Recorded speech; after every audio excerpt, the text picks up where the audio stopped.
Marhaban ya Ramadan. Pada bulan puasa 2023 ini, saya berkesempatan untuk mengunjungi salah satu pondok pesantren di Bandung. Adalah Eko Pesantren Darut Tauhid. Pondok pesantren milik A. Ajim ini merupakan pusat pendidikan yang terdiri dari pendidikan formal seperti PAUD, SD, SMP, SMA, SMK Darut Tauhid Boarding School, dan program pesantren yang terdiri dari Baitul Quran, yaitu program untuk menghafalkan Al-Quran, dan pendidikan diniyah formal, yaitu pendidikan berbasis kitab kuning. Lokasinya terletak di Parongpong, Kabupaten Bandung Barat. Terdapat hampir 1.000 santri laki-laki yang ada di sini. Sementara santri perempuan berada di kawasan Geger Kalong, Kota Bandung. Di belakang saya ada kuda, tapi saya bukan di kebun binatang atau di tempat wisata, melainkan saya ada di Eko Pesantren Darut Tauhid Bandung. Dan kali ini saya akan mengajak Anda untuk mengikuti kegiatan di pesantren selama bulan Ramadan.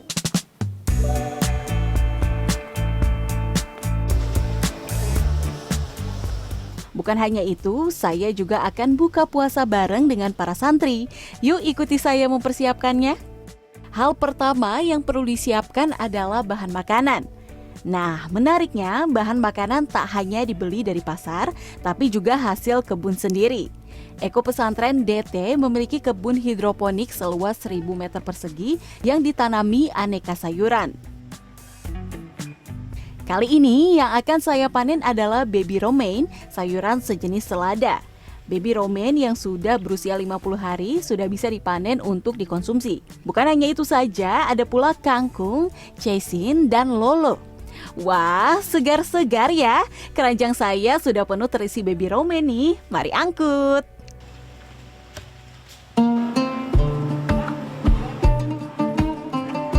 Ini dia Dapur Eko.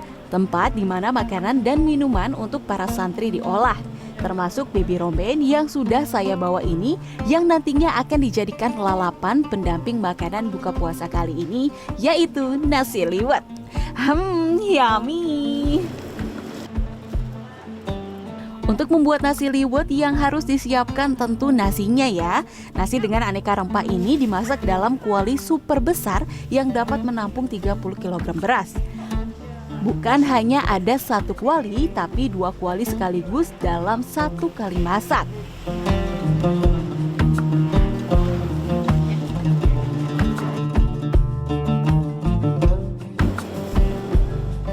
Benar-benar butuh kekuatan ekstra sih. Tuh. Dalam sehari, 1 kuintal beras dimasak untuk memenuhi kebutuhan para santri yang berjumlah 1.000 orang. Tapi untuk buka puasa bersama prasmanan kali ini hanya 400 porsi yang disiapkan. Kalau kandungan gizi yang diperhatikan itu seperti apa sih Pak? Kan mungkin harus gizi seimbang begitu ya Pak ya? Itu gimana Pak? Nah, untuk perhitungan gizi alhamdulillah kita ada dokter gizi juga, sudah dihitung sama dokter gizi juga. Kita tampilin sama itunya sih, sama gizinya, kandungan gizi dan kalori.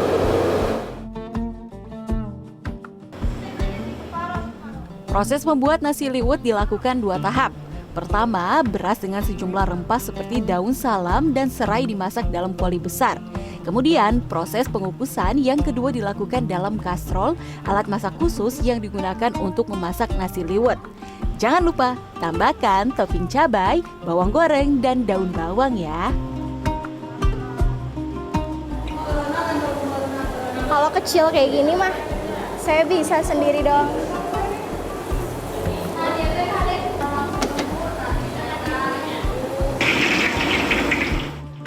Eits, bukan hanya nasi liwet saja tentunya yang disiapkan. Ada ragam lauk yang akan menjadi teman si nasi berempah ini. Ini dia andalannya, ayam bumbu kuning. Dan yang tak boleh ketinggalan juga adalah sambal dan pendamping lainnya seperti tahu, tempe, dan tahu isi. Kini waktunya menggoreng sajian pendamping nasi liwet yang sudah disiapkan. Karena waktu sudah semakin sore, let's go! Makin sore kegiatan di dapur ini semakin hektik. Sudah mulai goreng-goreng untuk persiapan buka puasa dan saya juga mau bantuin nih.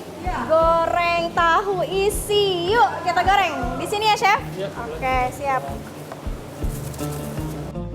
Meski hanya tinggal menggoreng, tapi banyaknya porsi dengan komponen yang beragam membuat saya sedikit kewalahan. Waduh, lumayan juga nih. Bantuin masak sambil megang kayak gini. Di tengah-tengah kompor yang panas, kemudian aroma yang menggoda. Aduh, ini benar-benar ya perjuangan menuju buka puasa.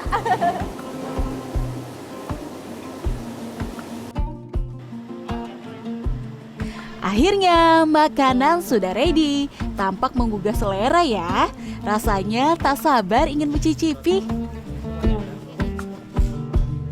Makanan pun dirapikan untuk kemudian dibawa ke Masjid Rahmatan Lil Alamin sebagai tempat buka puasa bersama para santri dan pengajar serta pengurus pondok pesantren.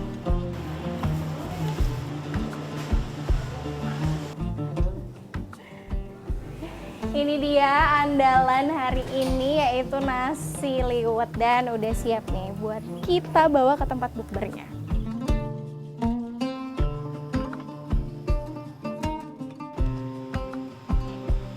Area belakang masjid sudah disiapkan untuk menjadi lokasi berbuka puasa.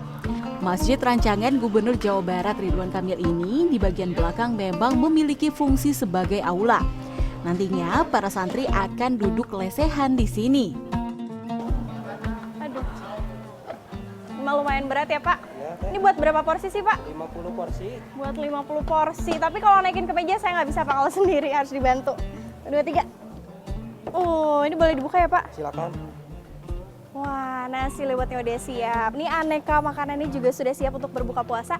Tapi masih ada waktu nih, sebentar lagi menuju buka puasa dan saya mau mengabuburit di Eko Pesantren Darut Tauhid ini. Yuk, ikutin saya yuk.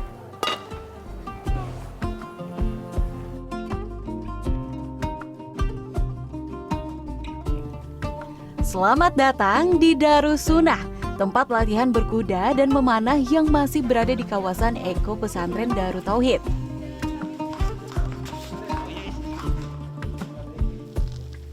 Para santri diwajibkan melaksanakan olahraga berkuda karena kegiatan ini merupakan salah satu yang dianjurkan dalam Islam. Saya pun berkesempatan untuk mencobanya nih. Hal yang pertama dilakukan adalah berkenalan terlebih dahulu dengan kudanya. Nah, yang satu ini namanya komando. Untuk berkenalan, usap ubun-ubun kuda yang berada di antara kedua matanya, kemudian usap lembut di bagian hidungnya. Kalau komando sudah terlihat tenang, artinya saya sudah bisa menungganginya. Meskipun sempat khawatir jatuh, tapi saya memberanikan diri. Ketika mencoba berkuda, saya tak lagi dituntun. Saya dibiarkan memberi instruksi pada kuda lokal ini untuk jalan, berhenti, ataupun berbelok. Nah, jadi biasanya sambil berkuda ini dikombinasikan dengan latihan memanah juga. Tapi untuk saat ini saya hanya latihan berkuda saja. Tadi juga sudah diajarin sama akangnya dan masih agak takut-takut, tapi nggak apa-apa ya Kang ya. Nanti kita bisa latihan lagi lain waktu untuk latihan memanahnya ya. Lanjut jalan, Nak. Boleh, belok kanan. Belok kanan.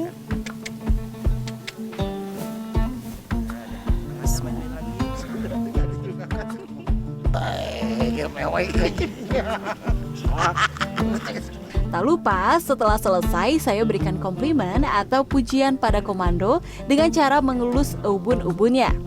Saya juga diperkenankan untuk memeluk komando sebagai ucapan terima kasih.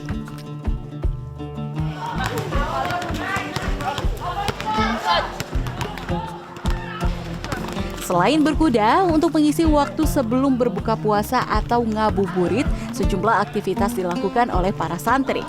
Setiap santri dapat memilih kegiatan ngabuburit. Sebagian memilih tetap di dalam asrama sambil membaca buku dan belajar. Ada yang memilih berolahraga seperti basket, futsal, dan voli. Ada pula yang memilih untuk tilawah, yakni membaca Al-Quran dengan baik. Tilawah dilakukan di dalam Masjid Rahmatan Lil Alamin. Para santri melafalkan ayat-ayat suci Al-Quran bersamaan. Kita dibagi per 3 orang itu 1 juz, dan kita itu di akhir acara akan membacakan dari surat Ad-Duha sampai Anas.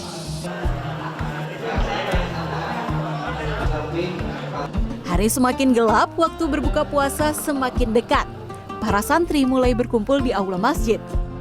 Momen ini memberi kesan tersendiri di saat mereka tak bisa berbuka puasa bersama keluarga. Kalau pasti seru lah karena menjalin kebersamaan, silaturahminya tinggi antara SMA, SMK, dan SMP. Karena kan aku di luar pulau, jadi kayak di sini tuh suasana baru. Dapat kayak apa ya? Kayak di sini dapat banyak teman dan bisa ngobrol lah. Para santri yang melaksanakan buka puasa bersama adalah perwakilan santri dari berbagai tingkatan. Kita ada program ke masyarakat, insya Allah kita ada tebar manfaat untuk masyarakat. Jadi anak-anak nanti mereka latihan bagaimana mengumpulkan uang sedikit demi sedikit sehingga termasuk orang tua siswa juga. Kemudian nanti uangnya dikumpulkan dan kita bagikan ke mereka sembako. Tahun kemarin kita sekitar ada 300 sembako yang kita kumpulkan kepada masyarakat. Bukan hanya para santri yang bersiap, saya pun bergegas menuju masjid untuk bisa sama-sama berbuka puasa dengan para santri. Itu dia kegiatan saya selama menghabiskan waktu puasa hari ini di Pondok Pesantren. Rizka Rizlia, Helmi Suryadegara, Bandung, Jawa Barat. Terima kasih. Terima kasih.